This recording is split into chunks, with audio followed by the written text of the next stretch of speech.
Okay. They do happen. They do So happen.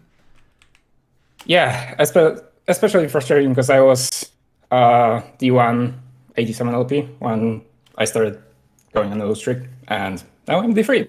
Okay. So, out of interest, just to refresh my memory, have you ever been master before? No, Okay, so you're in the well, classic the climb to master. uh, you could say I was because I've been D1 97 LP before Challenger came in.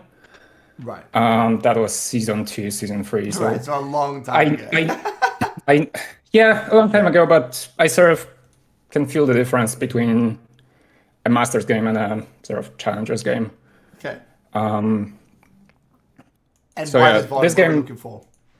So I just played it. I feel like I've broken the matrix. I've literally had three games, all Orianna versus Viktor, Okay. and all played out exactly the same. Wow. And I'm trying to figure out what went wrong. I've had a pretty unresponsive jungler. The top was losing pretty hard, and bot was sort of going somewhat even.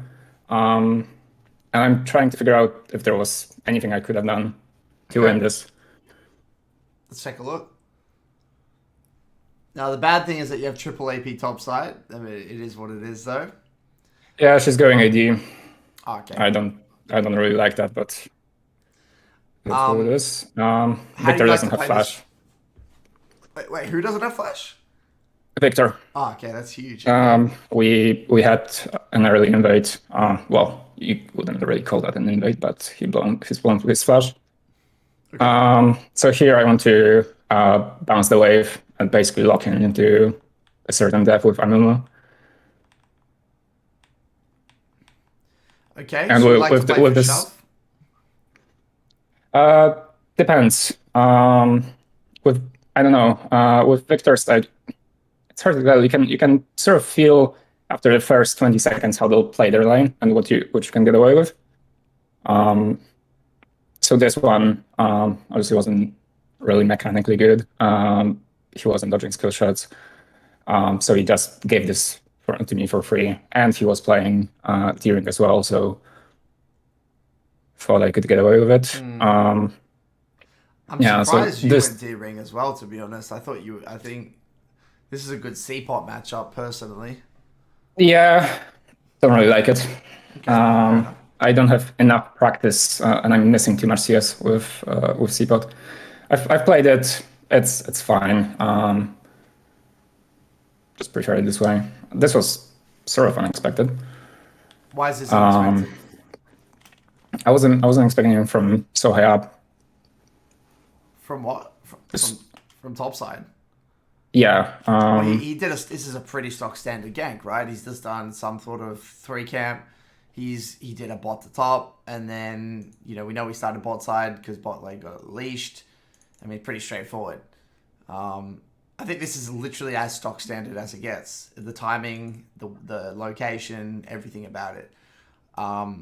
So in this situation, what we need to be doing is that we need to either put our water on top side, knowing that he did a bot to top, or we need to be heavy leaning on this bot side, such that if Trundle comes from there, we can just run out through bot side.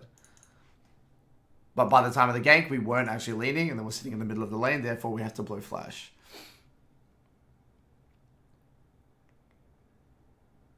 Yeah, so I remember thinking I didn't see where he started, so um, Okay? yeah, just not paying attention, I guess. Mm.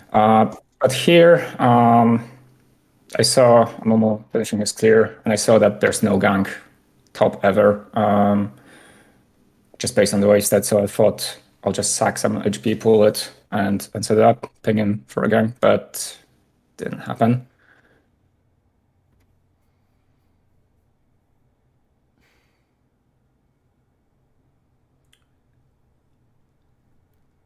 Okay.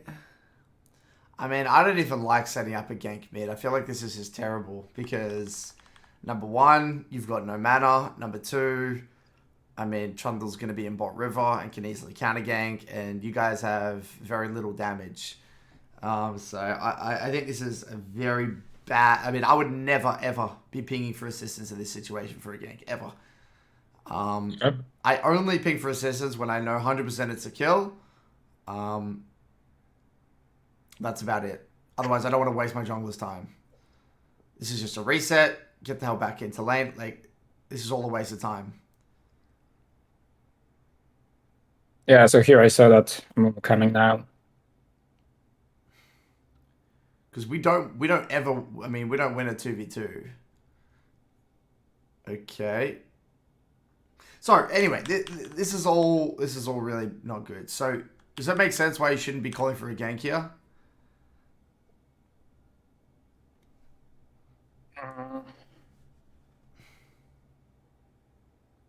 No, not really, because I still thought that him not having flash and being so deep in the lane, that there was something there. He's not even that deep, man. He's not even that deep. By the time when he was Yeah, deep, Amumu was topside. So like, there's nothing. Like I just don't see it. I really, really, really, really don't see it. Especially with Trundle hovering. Like, I mean, yeah, Trundle is so much I didn't stronger. notice. I didn't notice Trundle at the time. Trundle is so much stronger than you guys, and you've got a huge. They've got a significant HP advantage. Just like if you just put freeze frame right now, full HP, yes, level down, but half HP, way higher HP, and just stronger early game than you. Stronger early game. There is nothing, and neither of you have flash, and like there's nothing favorable about it. Nothing. So the only advantage you have is I guess you have Airy into first strike, which gives you a little bit of extra damage, and I guess the level 4 versus level 3, in which case he's gonna ding level 4 soon anyway. So yeah, I think this is incredibly forced. All I would have done is I would have just, you can hold this if you really wanted just for a little bit, just to get you a better reset and based on the cannon, and then just reset right now, come back, TP, get your tier, refill, pink, and then do your thing. Okay. All right, so we elongate the lane phase. Both of you are running We reset. We've got our tier Dark Seal. Lovely. Okay.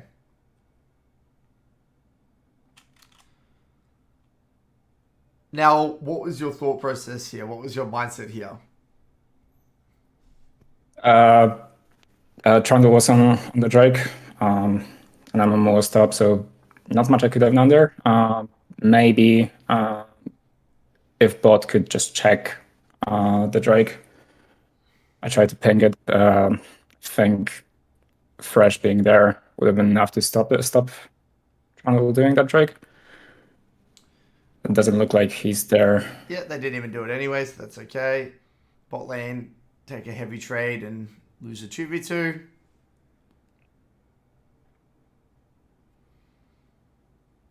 Keeping the wave somewhat neutral here.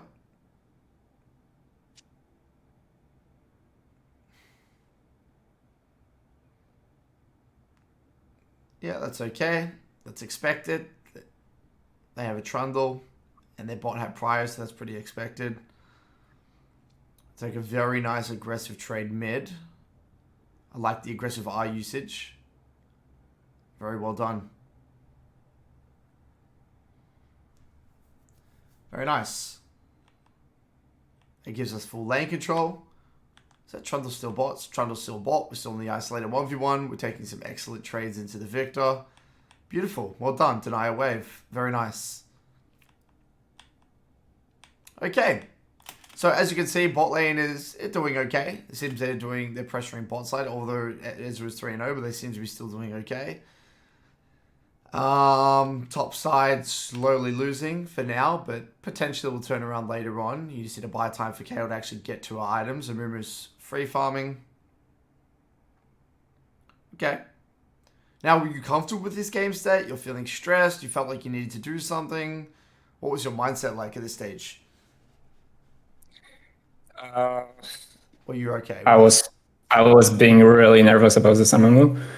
'Cause he just didn't seem to acknowledge that Trundle even existed. Hmm. Like even there, when he was doing that grump, I feel like there was potentially a dive that he should have hovered. And here, this Viktor is permanently in the kill range, and he just never capitalized on that. Wait, you thought that he was permanently in kill range this whole time? Yeah, because he was flashed down. I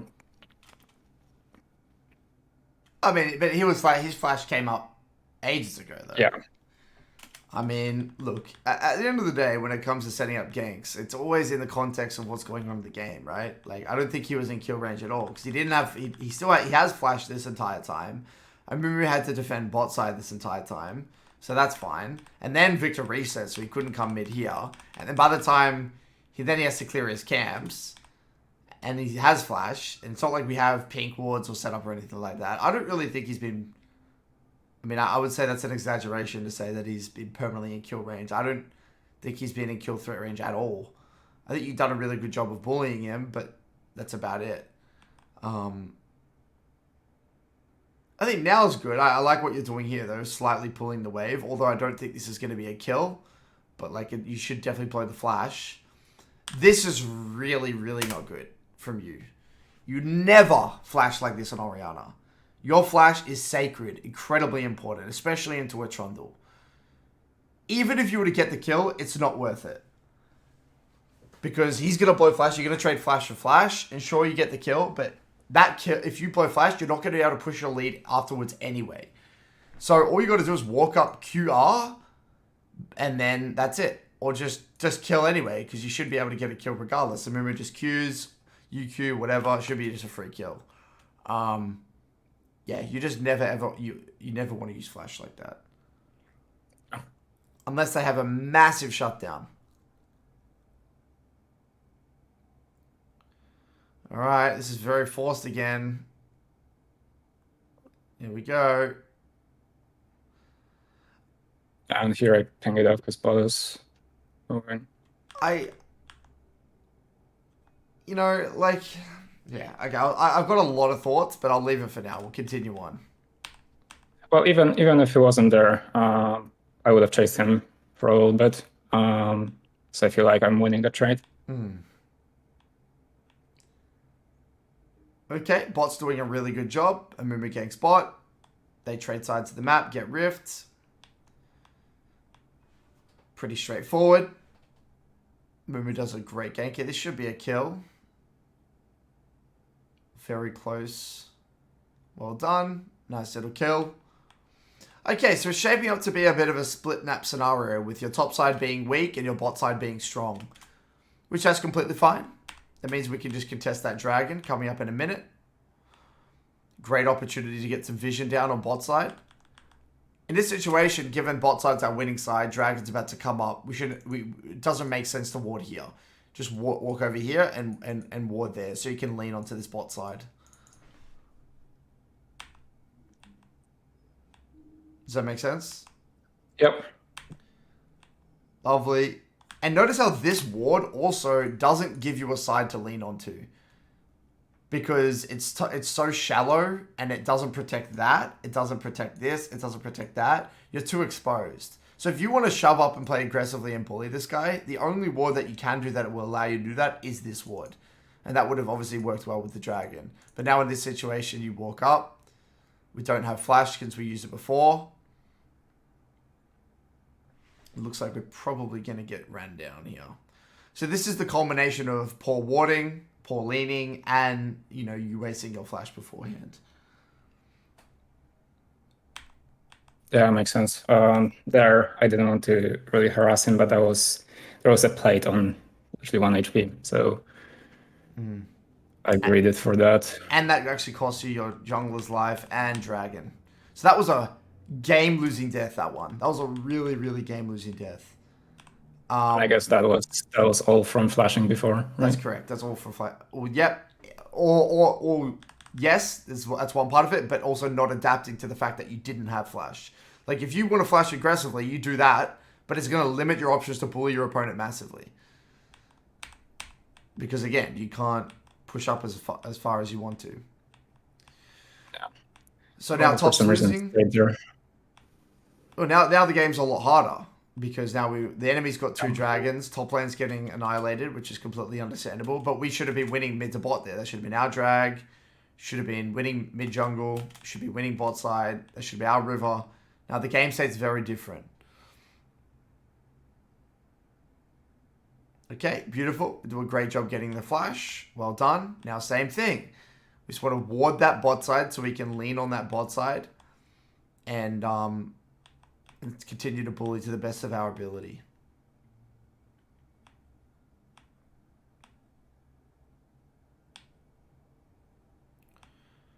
Okay.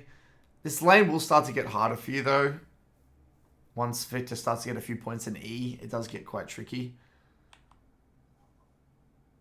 But I do love your R usage. I think your R usage is quite nice. Yeah, so there I pinged Trash to come mid. I feel like I started trading a little bit too early. Okay, so I'm skimming through this. I mean, I've already got a lot of thoughts that I want to talk to you about, but I want to skim through this. This is all a Fiesta. We get very close to our Mythic. Now we've got our Leandries. Well done. Okay. So we're definitively in mid-game right now. Draven is on Eclipse. Third Dragon's about to come in 30 seconds. I don't even know if you guys can fight this, because if Nah groups, there's no way you win that team fight, so... Depends on what Nah does. I was really apprehensive about it. I sort of hovered and maybe incentivized it a little bit. Yeah, I think you can hover, and then if they don't contest, like Trundle goes top in this situation and Nah's late, then maybe you can fight it, but... Yeah, Nah ends up TPing. Ah, shit. Yeah. And Kale, I think, had TP. Yeah, but Kale can't TP. You're not going to win the fight anyway. So, in my opinion, it's kind of end of review anyway. You've already lost control over the game. Sure, you can flip it and turn this into a scale, a game where you maybe scale and capitalize on them throwing, but you've already failed. Like, you've already lost this game for your team. It's very, very clear to me. There's a lot of things that I want to talk about here, man. So, first things first. Your mindset as an Orianna player is incorrect. You're playing Orianna like a Lissandra or like an Ari.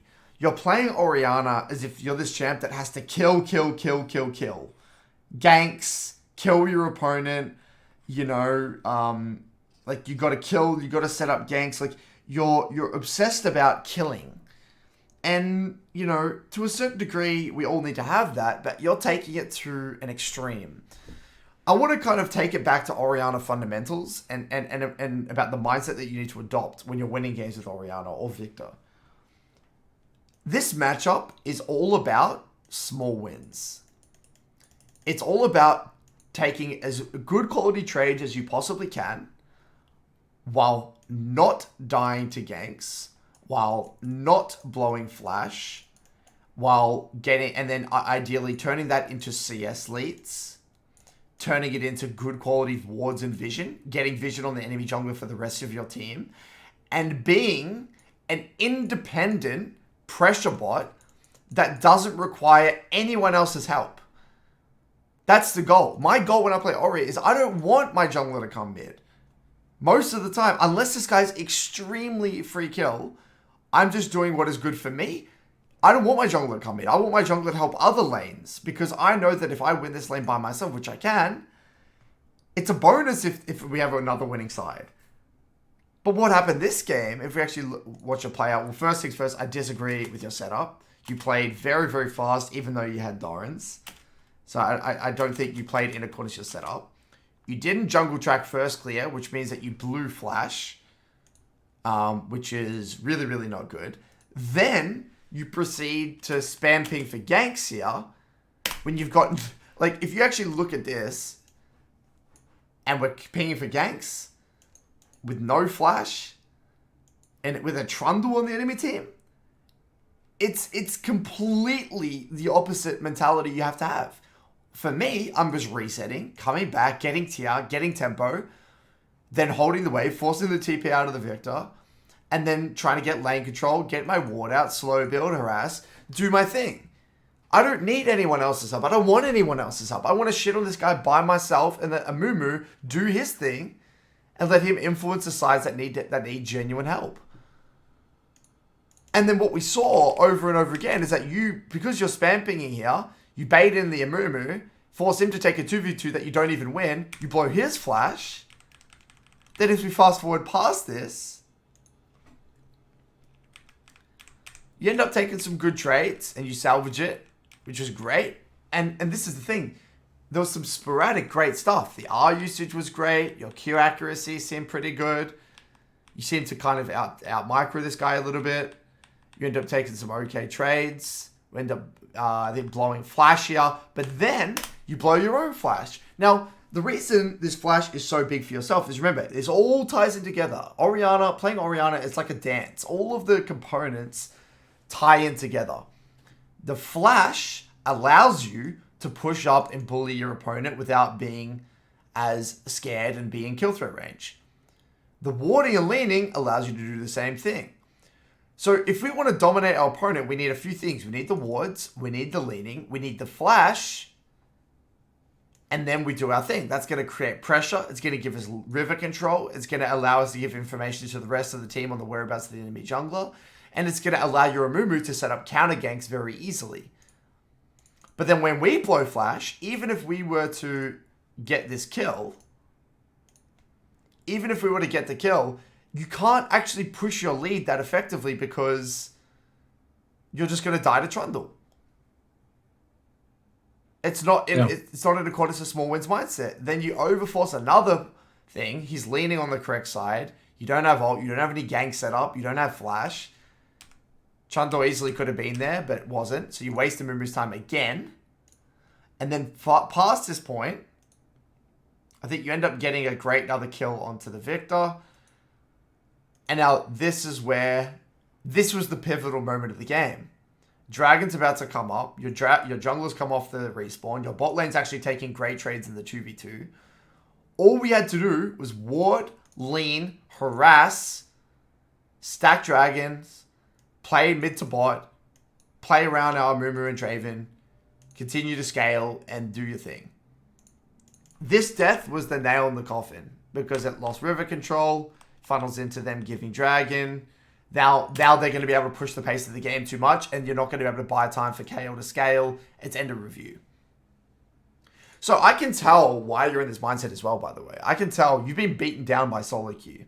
You might have had a few rough games, and this is really affecting mentality. And I've been guilty of this myself. Because what happens is when you play a lot of solo queue, the negative experiences of one game, if you don't refresh properly, you don't actually properly 3-block and don't do the reviews before your blocks, the painful experiences and the negative experiences flow on.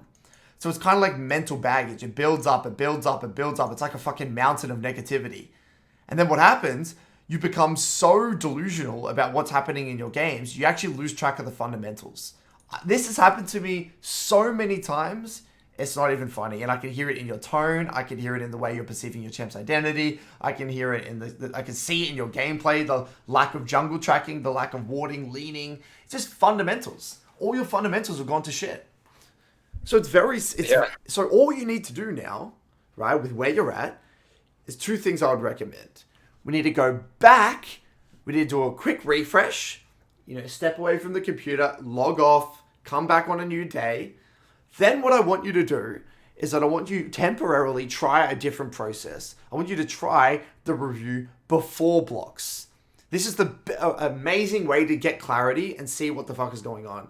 Rather than reviewing after your games, you can do very, very short reviews after your games if you really want to, just to address things that confuse you, but do the majority of your reviews before the blocks. So spend 10 minutes before your block, just skimming over, 5 to 10 minutes, skimming over these 3 games that you played the day before.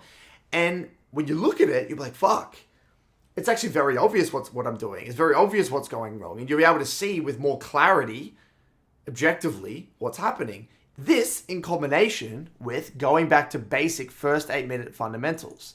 I want you to be jungle tracking first clear. I want you to be holding your flash, not using your flash aggressively. Small wins mentality, warding, leaning, getting great resets, not calling for shitty bullshit ganks. We're going back to Orianna fundamentals. It's all Orianna 101. That's all you need to do. Does this all make sense? Yeah, yeah, it's really illuminating. Yeah, I've definitely let the tilt build up a little bit over the past couple of days. One question I have sort of connected to this. So it's something I've noticed myself doing every season pretty much. I take a longer break, I come back, and I play Ori really reserved, Yep. really like properly, and then as I play more games, I play better lanes on the micro level, and Yep. I just start accelerating needlessly, and it just sort of aggression creep over the 50, 60, 80 games. How do I prevent that? Yeah, it's an interesting one. I definitely resonate. I've been in a similar situation. I mean, look, for me, I would say, I mean, okay, so objectively, I think number one, you've got access to the MLA. So, having someone take a look at your games can allow you to calibrate and get a second opinion to make sure you're not on the wrong track. So I think there's that. I think the other thing is, I think the reviews before blocks, man. I really do. I think that if you keep playing and playing and playing and playing, especially when you're playing a lot of the same champion, you're going to create bad habits no matter what. No matter who you are, no matter what rank you're at, no matter what champ you play, if you play a lot of the one champion in a row, you're gonna lose sight of reality and you're gonna create bad habits. That's why one tricking is actually, it's very hard to do. One tricking is very, very hard to do for that reason. Um, Do you think I should alternate champions? Because I don't mind playing anything else. I have really this season really good Talia. I can play Corki. Yeah, There's I actually Nightmare. think massively having a champ pool of three is good, not just from a objectively good from a draft perspective, but it's good from a mental perspective. Because it's kind of like when you do anything a lot, like in life as well. If you do the same thing every day, you start to like not question why you're doing it. It's like I just do it because I'm doing it, right? But if you actually are forced to switch up and do different roles, or like or come back to visit something later, you're like, what the fuck? Why was I even doing it that way? You know, it's the same thing. Yeah, So I think that is highly why I recommend yeah, playing multiple champions. I think I'll try that because this season I played like 50 games Orianna, and then I switched for 60 Talia, and after both switches, and then I went back to Orianna. Uh, it was just on another level. Yeah, The champion I'm switching to, and I was really really decaying my skill level on the one I was playing. yeah. You should always be alternating. So the way I view it is that when you're initially integrating a champ into your pool, you'll play a lot more of that champ. But once it's up to a good level, then you alternate between the two or the three pretty, just commonly. Like you're just going between three. Playing maybe one of each in a block or however much you see fit in the draft. So yeah, I think working on expanding your pool is a great step forward, and I think trying the quick reviews before blocks will also help, and then obviously coming to MLA sessions can help you as well. Awesome. Cool, Thanks a lot. no problem, man.